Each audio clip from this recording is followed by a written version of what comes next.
لا حول ولا قوة إلا بالله العلي العظيم.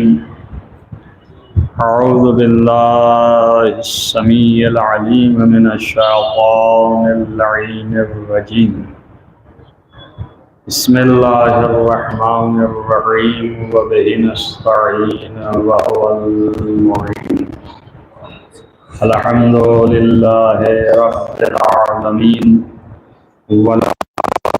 للمتقين والجنة للموحدين والنار للملحدين والمنكرين، والصلاة والسلام على سيد الأنبياء والمرسلين خاتم النبيين مولانا مولى الكونين جد الحسن والحسين أبي القاسم محمد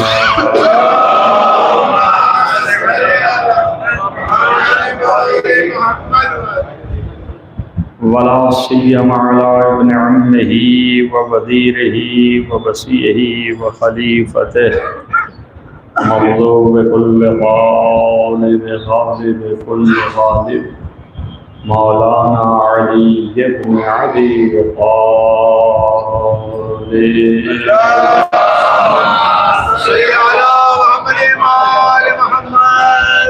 وعلى آله الطيبين الطاهرين المعصومين المظلومين الذين أذهب الله عنهم الرجس وطهرهم تطهيرا.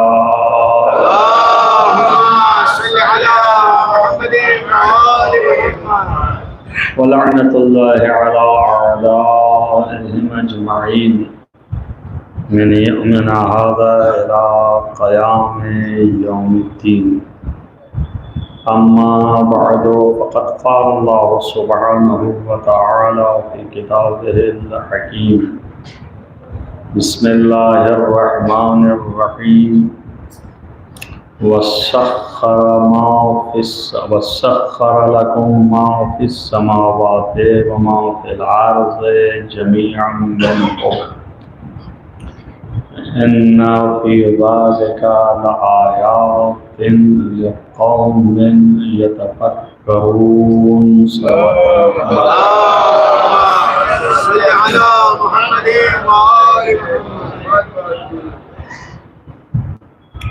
عزیزان گرامی مرتبہ، یہ آیت کریمہ کل بھی میں نے تلاوت کی تھی اور آپ کے سامنے بیان کیا کہ سورہ جاسیہ کی 13 نمبر آیت ہے، اور یہ آیت تسخیر ہے، یعنی کہ ساری چیزیں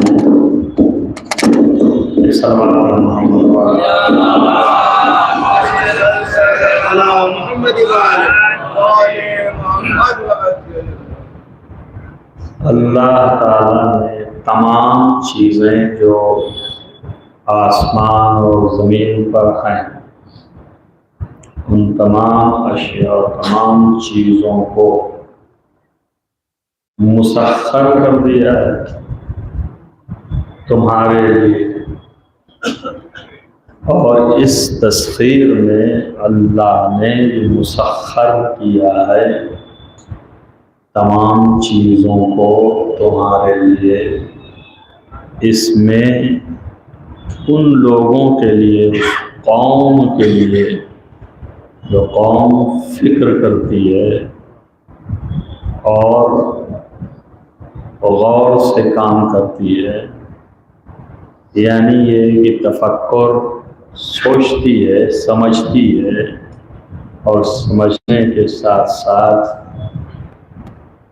وہ مسلسل جہاد علمی کرتی ہے، اس کے لیے نشانیاں ہیں،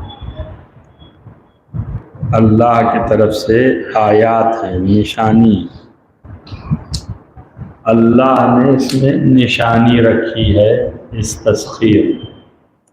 اب نشانی کیا کیا ہیں تو یہ بیان نہیں، مگر یہ کہ بہرحال نشانیاں ہیں اللہ کی نشانی اس میں کیا ہو سکتی ہے؟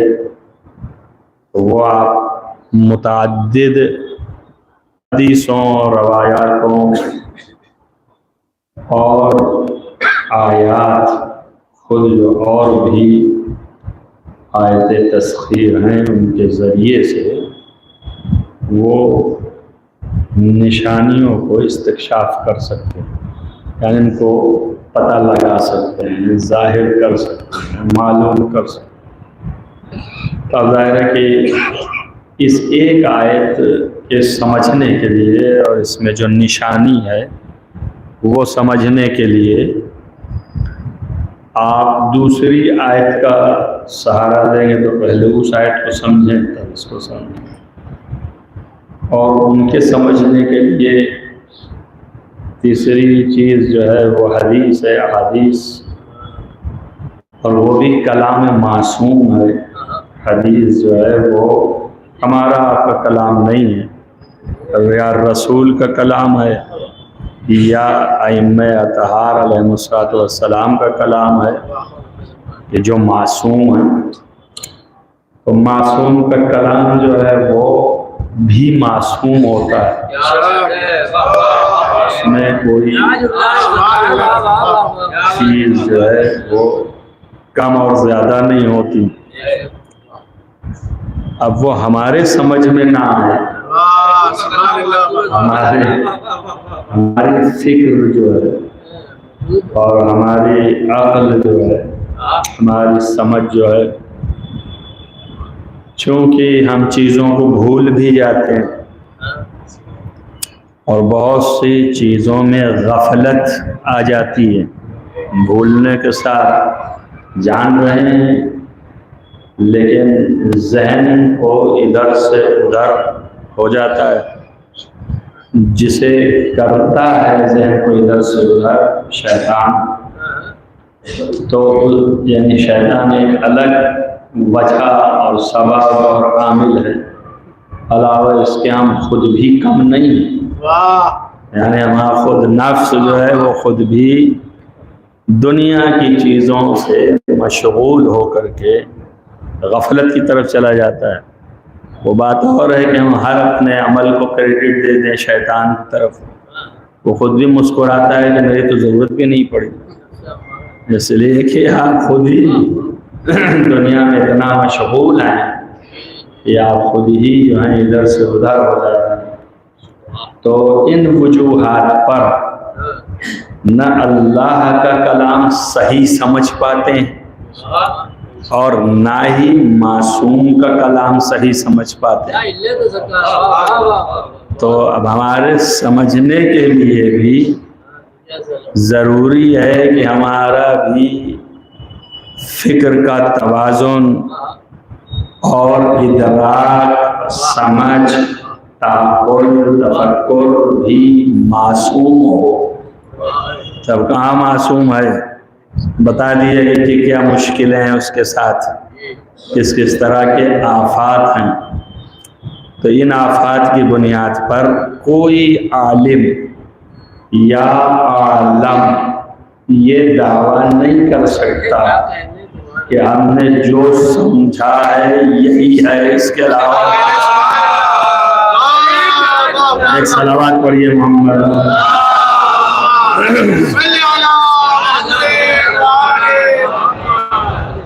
کوئی نہیں کہہ سکتا، اور یہی وجہ ہے ہمارے مکتبہ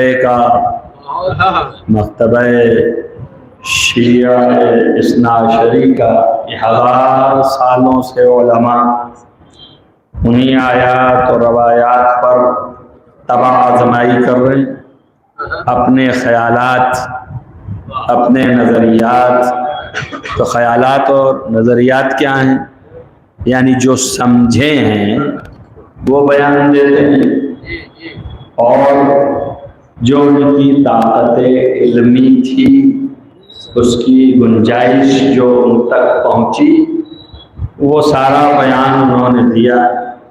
اب اس کے بعد ایک دوسرا پیدا ہوا جو ان کے عہد میں نہیں ہے، لیکن ان کا بیان سنتا ہے، پڑھتا ہے، دیکھتا ہے، غور و فکر کرتا ہے، صحیح کوشش کرتا ہے، کیونکہ اس کے پاس بھی پہلے سے تو کچھ تھا نہیں، تو انہی کے بیان سے جولانیت پیدا کیا۔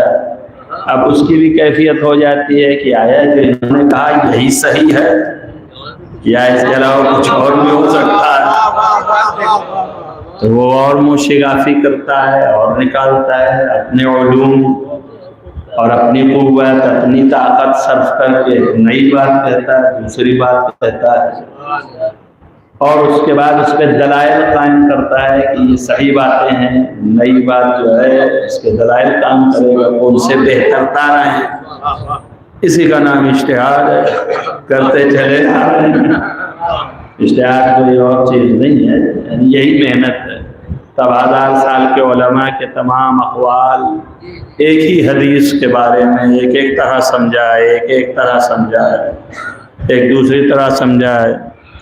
اب وہ اگر آپ کے سامنے 4 قسم کے بیان آ جائے ایک ہی حدیث کے متعلق، تو آپ تو خود آپ کی زبان میں کنفیوز ہو جائیں گے کہ پتہ نہیں یہ والا صحیح ہے کہ یہ والا صحیح ہے کہ وہ والا صحیح ہے کہ کون والا صحیح ہے۔ تب اس کے لیے صحیح سمجھنے کے لیے بھی اتنا علم اور سمجھ چاہیے کہ ہم استدلال کر سکیں، دلیل دے سکیں کہ یہی والا صحیح ہے۔ اس کے لیے بھی علم چاہیے، اس کے لیے بھی دلیل دینے کے لیے بھی عقل چاہیے، سمجھ چاہیے، ادراک چاہیے، دلیل چاہیے۔ تو اب یہ پرورش پانے کا نام علم ہے۔ تو یہ آپ کو جو سادہ سادہ کہا جاتا ہے دن و رات، وہ تو الگ ہے، وہ تو کسی کو کہنے کی ضرورت نہیں ہے کہ کوئی آپ سے کہے، مگر لوگ بکتے رہتے ہیں اور وہ کہتے رہتے ہیں علم حاصل کرو، علم حاصل کرو۔ ارے تم خود ہی کر لیے ہوتے، خود تو اتفاق ہے یہ کہ جن کے پاس علم نہیں ہوتا وہی زیادہ تبلیغ کرتے ہیں کہ علم حاصل کرو، علم حاصل کرو۔ لیکن یہ کہ بھئی تم خود بھی تو حاصل کیے ہوتے تو خود تو غائب ہے۔ اسی کو قرآن نے کہا ہے کہ کیوں کہتے ہو وہ چیز کہ جسے خود تم نہیں کرتے ہو، تم کرنے سے پہلے خود تو کرو نا، کہو بعد میں، کرو پہلے۔ جب تم خود مزین ہو جاؤ گے، اچھا مزین ہونے کا مطلب کیا ہے؟ زینت علم پانے کا مطلب کیا ہے؟ تو ان کا زینت علم کے پانے کا مطلب یہ ہے، اور یہ سب پہن مہن لو، چشمے اشمے لگا کے یہ ذرا سا دکھنے لگا، بس ہو گئے عالم۔ تو یہ زینت علم نہیں ہے، زینت صورت ہو سکتی ہے، آپ کی صورت زندگی۔ آپ جب تک کہ علم کو مزین نہ کریں گے اس وقت تک خود نہیں سمجھیں گے کہ کیا ہے۔ لہذا پرورش ہمیں اور ہماری قوم کو اپنی خود کرنی ہے۔ یہ بھی نہیں ہے کہ کوئی آئے گا ہمارے پاس پرورش کرنے۔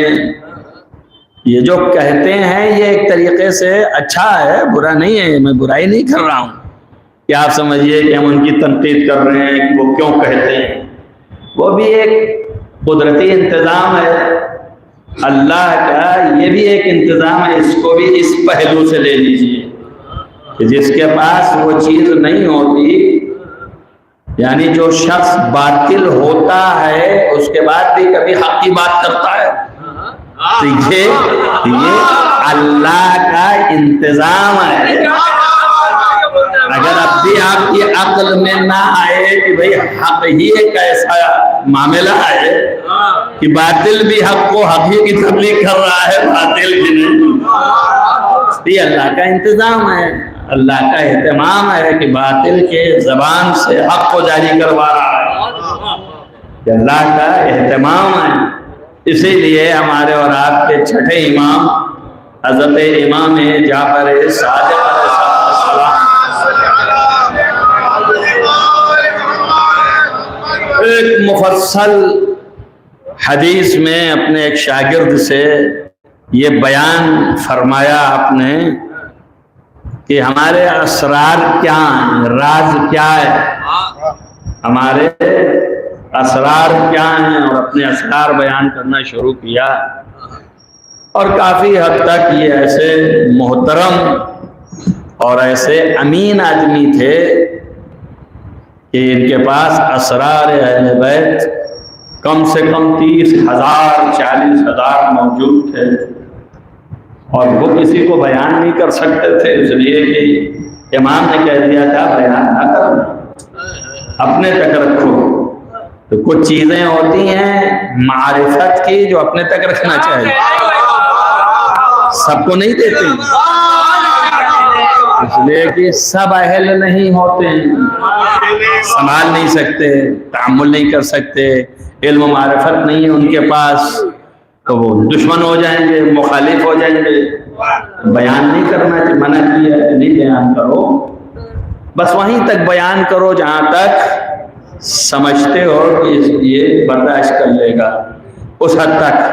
تو اس کا مطلب یہ ہوا کہ ابھی اسی بات پر اتنے بیانات ہیں کہ جو روک لیے گئے ہیں، نہیں بیان کیے گئے، اس لیے کہ تحمل نہیں کر سکتا ہے۔ ایک ہی قرآن کی آیت کا معنی تفسیر کہتے ہیں، جب امام سے پوچھتے ہیں تو امام نے ایک بات بتائی، دوسرا آیا اس کو دوسری بات بتائی، تیسرا آیا اس کو تیسری بات بتائی۔ تو ایک صاحب نے پوچھا امام سے کہ یہ 3 4 5 7 مرتبہ آپ نے 7 باتیں الگ الگ، آیت تو ایک ہی تھی، یہ آپ کیوں؟ تو حضرت نے فرمایا کہ وہ اس کے لائق تھا، اور یہ اس کے لائق تھا، اور یہ تیرے لائق تھا، اس طرح سے ہم نے بیان کر دیا۔ اس کے بعد حضرت نے فرمایا کہ ہم بیان کرتے ہیں کبھی ان لوگوں کہ جو اس لائق ہیں، اور کبھی بھی ہم بیان ان کو بھی کر دیتے ہیں انہی رازوں میں سے کہ جو اس لائق نہیں ہے، وہ امر خدا بندی سے کرتے ہیں، ہر جگہ نہیں کرتے۔ جب خدا کا حکم ہوتا ہے تو اسے بھی کر دیتے ہیں، جو دشمن ہے جانتے تعامل بھی، تعامل تو درکنار حسن ایک لمحے کے لیے برداشت نہیں کرے گا، مگر پھر اب اللہ کا حکم ہے تو کیوں کریں، کیوں نہ کریں؟ تو آپ کر دیتے ہیں، کیوں کر دیتے ہیں؟ تو ظاہر سوال ہے نا کہ کیوں کر دیتے ہیں۔ ایک طرف تو آپ نے کہا نہ کرو، تو حضرت نے کہا وہ اس لیے خدا کا اہتمام ہے کہ یہ جو دشمن ہے یہ بات سنے رہے، تو اللہ اسی کی زبان سے وہ حق جاری کروائے، نہیں سنے گا تو جانے گا نہیں ہے نا۔ تو ولو کہ وہ قبول نہیں کرتا، آج بھی دیکھ لیجیے آپ، بہت ایسے لوگ ملیں گے وہ سب جانتے ہیں، اگر ان سے کہیے تو مضامین اور مقالے لکھ ڈالتے ہیں، اور بڑے زبردست لکھ کے بھیجتے رہتے ہیں، اور اس کے بعد خود ان کا نظریہ اور بیان دیکھیے تو بالکل زیرو اس کے مقابلے میں، بالکل اگینسٹ ہوتے ہیں۔ جس کا لوگ جانتے ہیں، اسرار جانتے ہیں، لیکن تحمل نہیں ہے، برداشت نہیں ہے۔ اچھا، اس کے برداشت نہ کرنے کے بھی وجوہات ہیں، بہت سے اسباب ہو سکتے ہیں، بعض اسباب روشن ہیں، ظاہر ہیں۔ ہمارے بہت سے علماء میں علماء پہ طنز کرتے ہیں، بہت سے علماء سنتے رہتے ہیں میڈیا پہ، وہ اس لیے طنز کرتے ہیں کہ دیکھتے ہیں تو کہتے ہیں یہ حسد کرتے ہیں۔ اب آپ سوچئے، اگر آپ مجھ سے حسد کریں میں آپ سے کروں تو پھر بھی ٹھیک ہے، لیکن آپ یہ بتائیے کہ ائمہ سے یہ مولوی حسد کرنے لگے، حسد بھی کرنے کے لیے تو کچھ چاہیے، آپ کو ہم کو عدش لینے کی تمیز نہ ہو، اور اماموں سے معصوموں سے حسد کرنے لگے۔ ان کا یہ حسد کی بنیاد پر ان کی جو ہے وہ فضائل و مناقب اور ان کے جو ہیں راز برداشت نہیں ہوتے، جب قبول نہیں کرتے اس لیے بیان بھی نہیں کرتے، بیان کرنا جانتے ہیں۔ تو امام نے کہا کہ ہم تو اس لیے بیان کرتے ہیں کہ ہمارا بیان کیا ہوا جو ہے یعنی امام کا مستند ہے، تو وہ بیان تو ایسے ہی کرے گا۔ آپ دیکھ لیجئے، نظریں اٹھا کر کے دیکھ لیجئے، اگر آج امام ان دشمنوں کو نہ بیان کیے ہوتے تو کیسے بخاری میں یہ روایت آ جاتی ہے؟ کیسے آ جاتی؟ دشمن نہ جانتا تو کیسے لے جاتا؟ اور مجبور ہے، کہتا ہے کہ قال الامام الجعفر الصادق، تو وہ بھی کہتا ہے امام جعفر صادق علیہ السلام کو کہ انہوں نے کہا ہے، بیان کر دیا، مانتا ہے نہیں مانتا اس سے بحث نہیں ہے، لیکن کتاب میں تو لایا۔ تو اس کا مطلب کہ حق کبھی کبھی بیان کروایا جاتا ہے، ایسے ہم لوگوں سے بھی ہوتا ہے۔ ہم لوگوں سے کہاں ہوتا ہے؟ وہ بھی امام ہی نے فرمایا، ہم جانتے تو نہیں ہوتے، بات ہم کر رہے ہوتے ہیں، آپ کے سامنے گفتگو چل رہی ہوتی ہے، ہمیں خود خبر نہیں ہوتی ہے، یہ حقیقت ہے، مگر یہ کہ ان کے درمیان خدا کی طرف سے اہتمام ہو جاتا ہے اور کچھ الفاظ ہمارے منہ سے وہ حق پہ نکل جاتے ہیں اور وہ پہنچ جاتے ہیں، جو بعد میں ہم بھی متوجہ ہوتے ہیں، عوام تو متوجہ ہوتی کیونکہ انہیں کو تو میسج دینا ہے، اور بعد میں ہم متوجہ ہوتے ہیں کہ اچھا یہ تو ہم سوچ کے بھی نہیں آئے، یہ تو ہم نے غور و فکر بھی نہیں کیا تھا، یہ کہاں سے آ گیا، یہ کدھر سے آ گیا، آ جاتا ہے۔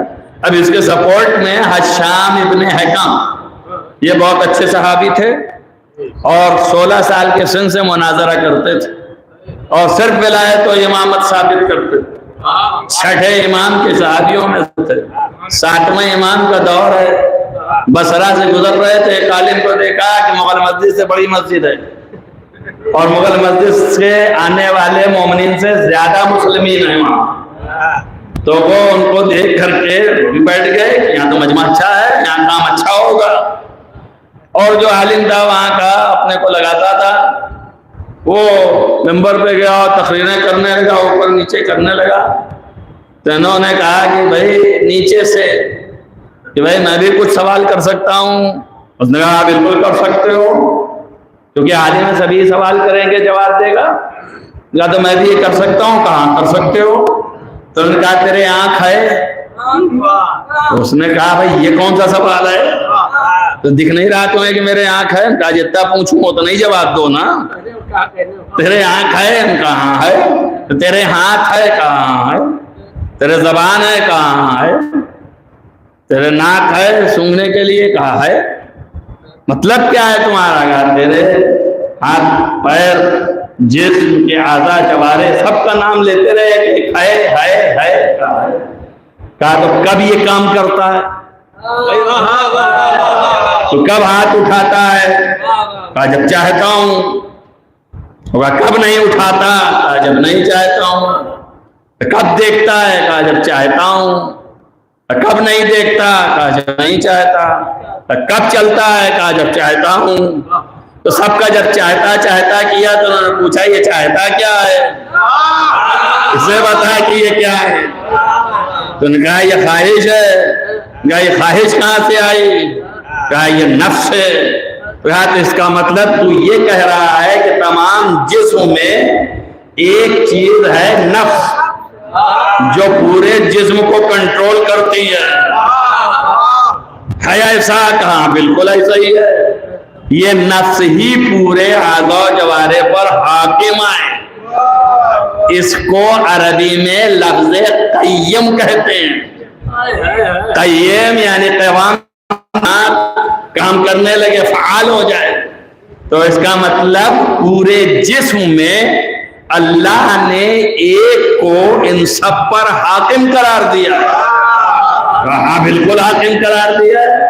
تو کہا تو خود بتا کہ جب تیرے جسم کو بغیر حاکم کے اللہ نے نہیں چھوڑا تو اتنی بڑی کائنات کو بغیر حاکم کے کیسے چھوڑ سکتا؟ صلوات پڑھیے محمد والے محمد۔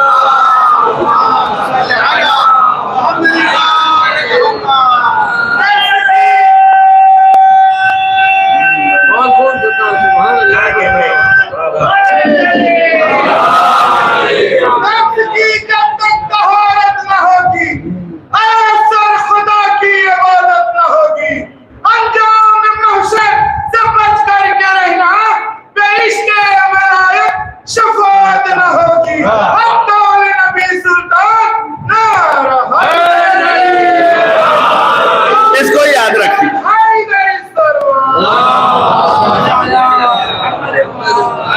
ابھی استفادہ کریں گے اس سے بھی، یہ یاد رکھیے، مگر بات جو کہہ رہے ہیں وہ تو سمجھ لیجیے۔ اب جب یہ کر کے اور اسے قائل کر دیا کہ کوئی حاکم اور قیم ہے جو کائنات کو چلانے والا ہے، بغیر اس کے اللہ چھوڑ نہیں سکتا، جب تجھے نہیں چھوڑا، بغیر تیرے اندر قیم کو رکھے ہوئے ہے، تو کائنات کا بھی کوئی ہوگا قیم جو چلانے والا ہوگا، بغیر اسے کیسے پوری کائنات چھوڑ دے گا؟ تو جو چلانے والا ہے پوری کائنات کا حاکم، اس کی کوئی امام کہتے ہیں۔ تو امامت کا مطلب سمجھ میں آیا؟ آپ تو خالی یہ والا جانتے ہیں، یہ والا جو سامنے آ گیا نماز پڑھانے لگا کیا امام ہو گیا۔ یہ امامت کے معنی نہیں ہے، امامت کے معنی ہے کہ کائنات کا قیم، پوری کائنات، پوری کائنات کا چلانے والا جو ہے، ظاہر ہے جب کائنات پر حاکم ہے اور قیم ہے تو کائنات اس کے اقتدار میں ہے۔ حاکم ایسے ہی تھوڑے نا اقتدار میں ہوگا نا بھائی، نفس کے اقتدار میں ہے نا میرا ہاتھ، میری آنکھ پر نفس کا اقتدار ہے نا، تو قیم اسی لیے کہا گیا۔ تو ہم یہ بحث نہیں کرتے ہیں کہ یہ خلیفہ ہیں کہ جانشین ہیں کہ کیا ہیں، ہم تو یہ بحث کرتے ہیں کہ یہ قیم کائنات ہیں، اور قیم کائنات اسے کہتے ہیں کہ جس کے ماتحت پوری کائنات ہو۔ اسی لیے اللہ نے کہا کہ ہر شے کو جو ما فی السماوات والارض، یہ سب کو ہم نے تمہارے لیے مسخر کر دیا ہے۔ صلوات پڑھیے محمد وعلی محمد۔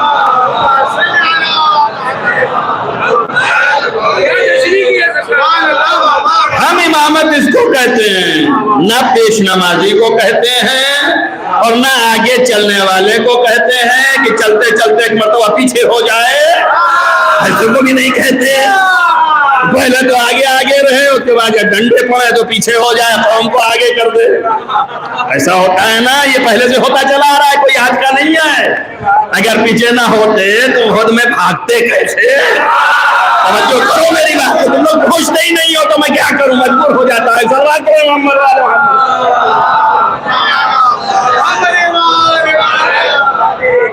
دادا امام اس کو کہتے ہیں جو قیم ہو۔ بات یہ نہیں کر رہا تھا، یہ بیچ میں کر دیا، لیکن بات تو یہ کر رہا تھا کہ جانے بولتے ہیں۔ اب یہ سب کر کے اور قائل کر کے مناظرہ ہو گیا، قائل کر دیا کہ امامت ہے، اور امامت اللہ کی طرف سے ہے، ہمارے آپ کی طرف سے نہیں ہے۔ تو جتنا آپ ممبر سے ہاں کر رہے تھے ابھی تک، یہ خلیفہ وہ خلیفہ، فلانا یہ حاکم وہ حاکم، وہ سب چلا گیا، ختم ہو گیا۔ اللہ بغیر بنائے چھوڑ نہیں سکتا، تو اب وہیں سے باطل کر دیا انہوں نے، اور کر کے سیدھے وہاں سے پھر مدینے پہنچ گئے۔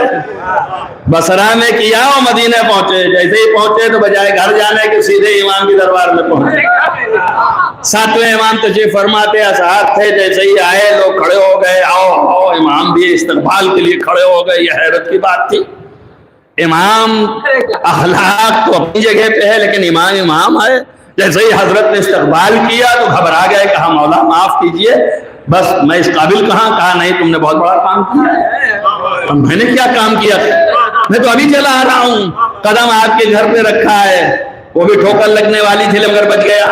میں نے کوئی کام تو نہیں کیا۔ کہا نہیں، اتنا بڑا کام کیا ہے تم نے کہ جو یہاں جتنے بیٹھے ان میں سے کسی نے ابھی تک نہیں کیا۔ بڑے بڑے تھے بیٹھے ہوئے، حضرت نے کہا جتنے بیٹھے یہ میرے چاہنے والے، ان میں سے ابھی تک کسی نے نہیں کیا۔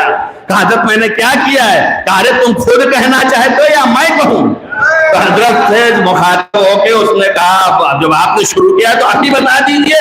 کہا تو حال چال کیوں نہیں بتاتا بصرے کا؟ نہیں سمجھ آیا آپ کو؟ یعنی جو وہ وہاں کہہ کے آئے، یہاں پر یقین کی تصدیق لے لیجئے۔ اگر قیم نہ ہوتا، اشیاء پر حاکم نہ ہوتا تو اشیاء کے بارے میں جانتا ہی نہیں۔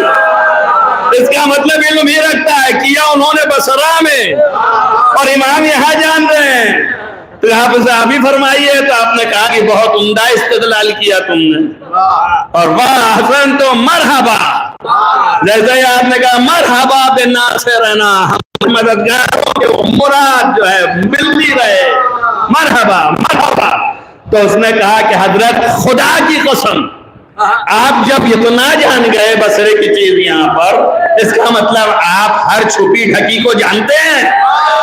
حضرت نے کہا بے شک جانتا ہوں. کہا تو پھر میرے دل کو بھی جانتے ہیں آپ؟ کہا بے شک جانتا ہوں. کہا تو جب آپ جانتے ہیں تو میں قسم کھانے کی مجھے ضرورت نہیں ہے, لیکن میں قسم کھا کے کہتا ہوں جتنی باتیں میں نے بصرہ میں کی ہیں نہ آپ سے سنی, نہ آپ کے والد سے سنی, اور نہ کسی سے سنی, نہ جانے کہاں سے آ گئی. توجہ کرو میری بات پر. میں نے کیا کہا؟ ہم جانتے نہیں ہوتے. حق کے دفاع کے لیے زبان کھلے تو کیا ہونے والا ہے. خدا کی قسم مجھے علم نہیں تھا. حضرت نے کہا آگاہ ہو جا, لفظ جو تو نے استدلال کیا ہے قیم کے لیے, یہی تو تورات میں لکھا ہوا ہے. کہاں تورات کہاں ہے؟ میں نے تو کبھی تورات کی صورت بھی نہیں دیکھی. تو پھر یہ ہوا کیا ہے؟ تو حضرت نے فرمایا سن, جب کوئی ہمارا دفاع کرتا ہے تو اس کے ذہان میں میری زبان چلی جاتی ہے.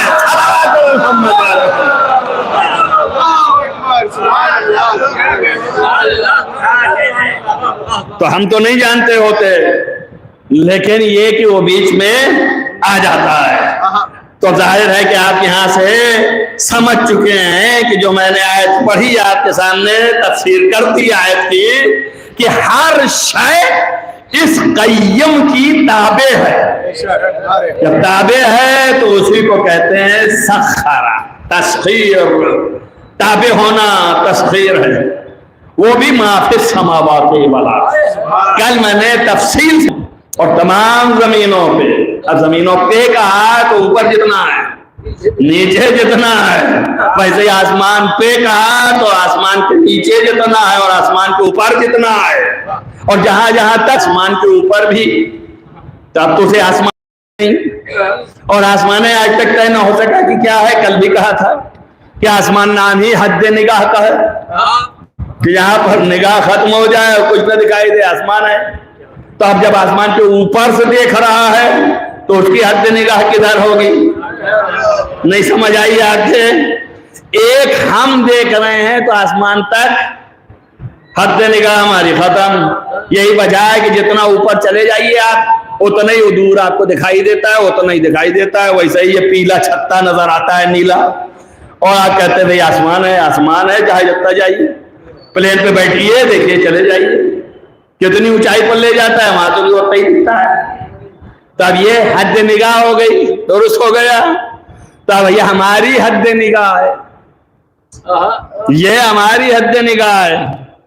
اور اس کے لیے آسمانوں پر جو ہے اور اس کے اوپر جو ہے, کچھ سمجھ آ رہی ہے آپ کے؟ تو ہماری حد نگاہ تو یہ ہے, تو جب وہ دونوں اس کے لیے مسخر ہے تو اس کی نگاہ میں سب ہونا چاہیے نا. تو آسمان کے اوپر بھی جہاں تک اس کی حد نگاہ جائے وہ سب اس کے مسخر ہیں, جتنے ہیں سب ہیں. اب وہاں کوئی اور ہے ہی نہیں, جو کچھ بھی اللہ نے رکھ رکھا ہے وہی ہے. تو اب آپ کو کم سے کم یہ آسانی ہو گئی اپنی معرفت بڑھانے کے لیے کہ جس کے بارے میں آپ اس کے قائل ہو رہے ہیں کہ یہ سب جانتے ہیں, تو سب جاننے کا مطلب کیا ہے؟ سب جاننے کا مطلب کیا ہے؟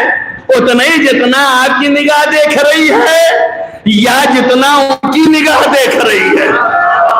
ٹھیک ہو گیا؟ تو اب آپ کا امام اس طرح نہیں ہے جس طرح آپ ہیں. اب وہ اس طرح ہے کہ ما فی السماوات والارض, زمین آسمان میں سب جو کچھ بھی ہے, اوپر تک جہاں تک ہے, نیچے تک جہاں تک ہے, وہ سب کا علم بھی ہے. اس کو بغیر علم کے اقتدار ہو نہیں سکتا. تو علم بھی ہے اور اقتدار بھی ہے. تو علم کے معنی ہے جاننے کے, تو وہ جانتا بھی ہے، کیا جانتا ہے؟ خالی یہی جانتا ہے کہ آپ بیٹھے ہیں تو میں دیکھ رہا ہوں، میں کہہ رہا ہوں میں جانتا ہوں، دیکھ لیا؟ یا یہ کہ ہم آپ کی نشو و نما بھی جانتے ہیں؟ ہم تو اپنی نہیں جانتے تو آپ کی کیا جانیں گے؟ تو نشو و نما بھی جاننا یہ ساری علم کے اندر ہے بات۔ تب ہم آپ کی ترکیب سے واقف ہوں، آپ کی خلقت سے واقف ہوں۔ توجہ ہو رہی ہے میری بات کی کیا نہیں ہو رہی ہے؟ تو اب وہ جب ساری چیزیں ما فی السماوات والارض، زمین اور اوپر، آسمانوں کے اوپر، اس کے اوپر اور پھر اس کے نیچے اور اس کے نیچے سب کو جانتا ہے، تو جاننے میں اس کے تفصیل ہے، اجمالاً نہیں جانتا کہ فلاں چیز ہے، فلاں چیز ہے، فلاں چیز ہے، بلکہ جانتا ہے یہ چیز کیسی ہے اور کیسے بنی ہے، کیا اس کی بناوٹ ہے اور اس کی حقیقت کیا ہے، اور پھر یہ کب ختم ہونے والی ہے، کب بنی ہے۔ تو بھیا کون جانے گا کہ کب بنی ہے اور کب ختم ہونے والی ہے اور کیسے بنی ہے؟ وہی جان سکتا ہے نا جس کی نظروں کے سامنے بنی ہے، وہی جانے گا نا۔ صلوات پڑھیے محمد وعلی محمد۔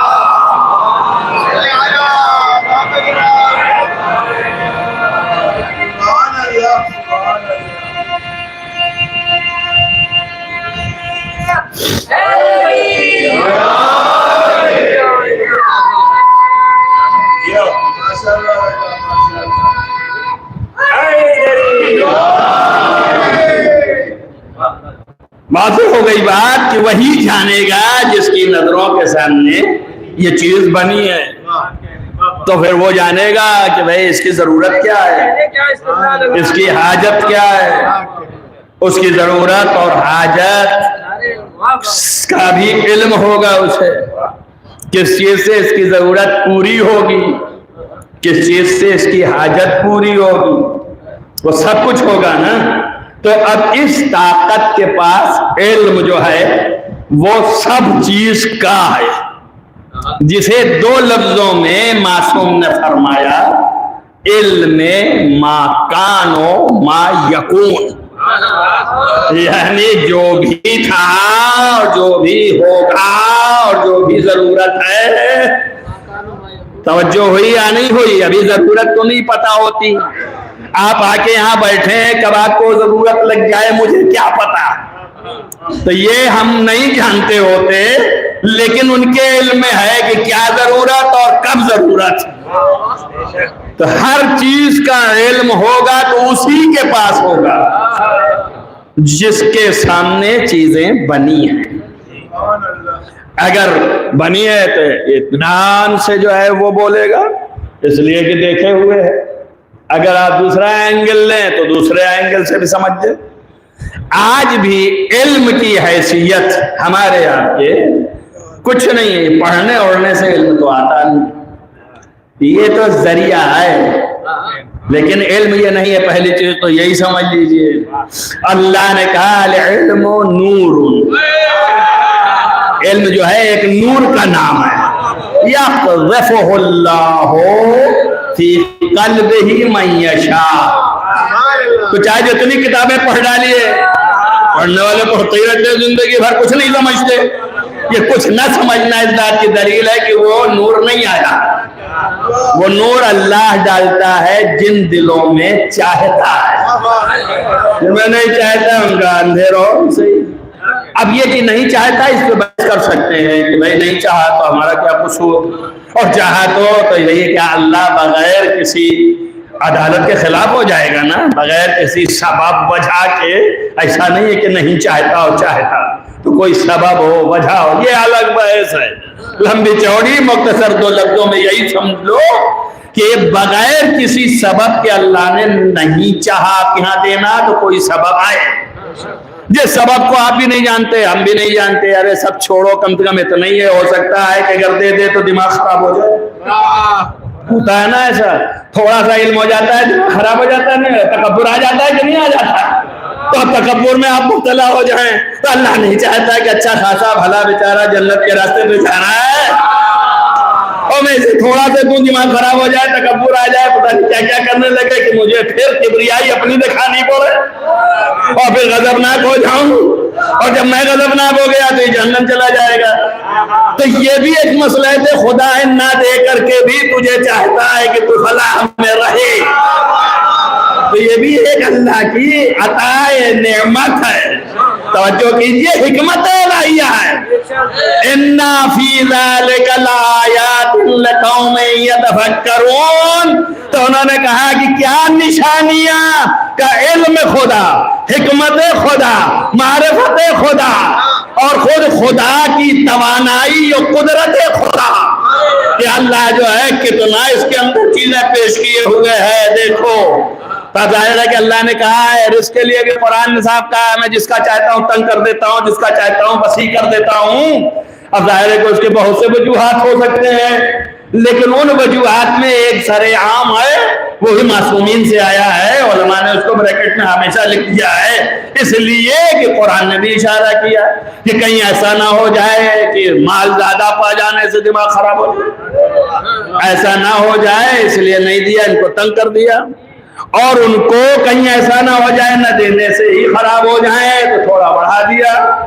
یہ بھی حکمت ہے.